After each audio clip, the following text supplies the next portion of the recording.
মে 2026। উত্তর মেরুর কাছাকাছি বরফে ঢাকা বিশাল সমুদ্রপথ। সেখান দিয়ে ধীরে ধীরে এগিয়ে যাচ্ছিল আমেরিকান নৌবাহিনীর শক্তিশালী ক্যারিয়ার স্ট্রাইক গ্রুপ, যার নেতৃত্বে ছিল ইউএসএস জেরাল্ড আর ফোর্ড। সঙ্গে ছিল ডেস্ট্রয়ার, ক্রুজার আর সাবমেরিন, একটা পুরো যুদ্ধপ্রস্তুত দল।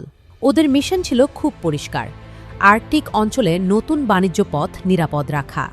কারণ এই পথ দিয়ে এখন ইউরোপ থেকে আমেরিকায় জ্বালানি আর সামরিক সরঞ্জাম দ্রুত পাঠানো যায়।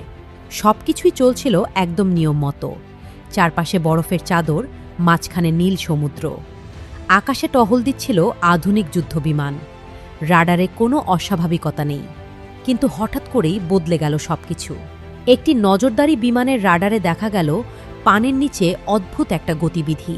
প্রথমে মনে হলো হয়তো বরফের নিচে স্রোতের কারণে কোনো ভুল সিগন্যাল, কিন্তু কয়েক সেকেন্ড পর সিগন্যালটা আরও স্পষ্ট হয়ে উঠল। একজন অফিসার শান্ত গলায় বলল, এটা কোনো প্রাকৃতিক কিছু না, এটা একটা সাবমেরিন।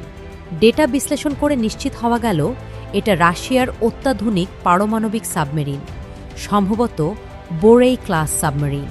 এই সাবমেরিন শুধু লুকিয়ে থাকতে পারে না, এটা বহন করে একাধিক ব্যালিস্টিক মিসাইল, যেগুলো কয়েক হাজার কিলোমিটার দূরের লক্ষ্যবস্তুতে আঘাত করতে সক্ষম। আমেরিকান ক্যারিয়ারের ভেতরে সাথে সাথে সতর্কতা জারি হলো। কমান্ড সেন্টারের বড় স্ক্রিনে সাবমেরিনের গতিপথ দেখা যাচ্ছে। একজন টেকনিক্যাল অফিসার বলল, ওরা এই গতিতে চললে 40 মিনিটের মধ্যে আমাদের নিরাপত্তা জোনে ঢুকে যাবে। এই স্ট্রাইক গ্রুপের একটা নিয়ম আছে: 10 কিলোমিটারের মধ্যে কোনো অজানা হুমকি এলে পুরো সিস্টেম অটোমেটিক অ্যাক্টিভ হয়ে যায়। 1 সেকেন্ডের মধ্যে সক্রিয় হলো লিঙ্ক 16। মুহূর্তেই তথ্য ছড়িয়ে পড়ল ন্যাটোর সব ঘাঁটিতে। তারপর শুরু হলো আসল খেলা। নরওয়ে, আইসল্যান্ড আর গ্রিনল্যান্ড থেকে একসাথে উড়ে এলো P-8 পোসাইডন বিমান। এগুলো পানির নিচে সাবমেরিন খুঁজে বের করার জন্য সবচেয়ে উন্নত প্রযুক্তির মধ্যে একটি। একটার পর একটা সোনারবাউ ফেলা শুরু হলো সমুদ্রে। পানির নিচে শব্দ তরঙ্গ ছড়িয়ে পড়ছে, আর প্রতিটা প্রতিধ্বনি বিশ্লেষণ করে সাবমেরিনের অবস্থান নির্ণয় করা হচ্ছে।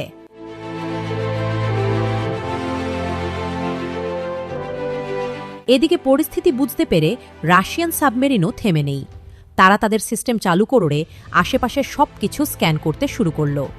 হঠাৎ করেই আমেরিকান যুদ্ধজাহাজের স্ক্রিনে সতর্ক বার্তা ভেসে উঠল। উই আর বিং তাদের 5 মেরিন তাদের ফায়ার কন্ট্রোল রেডার দিয়ে একাধিক লক্ষ্যবস্তু লক করেছে। এই লক মানে যে কোনো মুহূর্তে মিসাইল ছোড়া সম্ভব।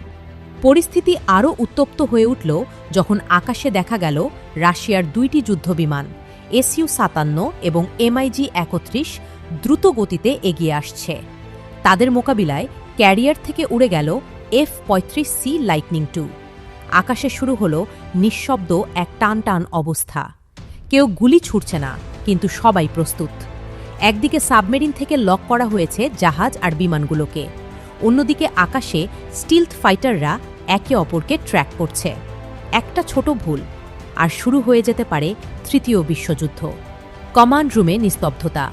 ক্যাপ্টেন ধীরে ধীরে বললেন, এই পরিস্থিতি এসকালেট করা যাবে না। ঠিক তখনই নেওয়া হলো সবচেয়ে গুরুত্বপূর্ণ সিদ্ধান্ত। আমেরিকান পক্ষ থেকে সরাসরি যোগাযোগ করা হলো সাবমেরিনের সাথে। বার্তা পাঠানো হলো, আমরা আন্তর্জাতিক জলসীমা মেনে পথ পরিবর্তন করছি, কোনো আক্রমণের উদ্দেশ্য নেই। হঠাৎ করেই স্ক্রিনে দেখা গেল লক সিগন্যাল একে একে বন্ধ হয়ে যাচ্ছে। রাশিয়ান সাবমেরিন ধীরে ধীরে দিক পরিবর্তন করল। আকাশে থাকা যুদ্ধবিমানগুলোও দূরে সরে যেতে শুরু করল। উত্তেজনা কমে গেল। কিন্তু এই পুরো ঘটনাটা দেখিয়ে দিল একটা বড় সত্য: বিশ্বের সবচেয়ে শক্তিশালী দেশগুলোও জানে একটা ভুল সিদ্ধান্ত পুরো পৃথিবীকে আগুনে পুড়িয়ে দিতে পারে। তাই শেষ মুহূর্তে তারা যুদ্ধ না, বেছে নেয় নিয়ন্ত্রণ।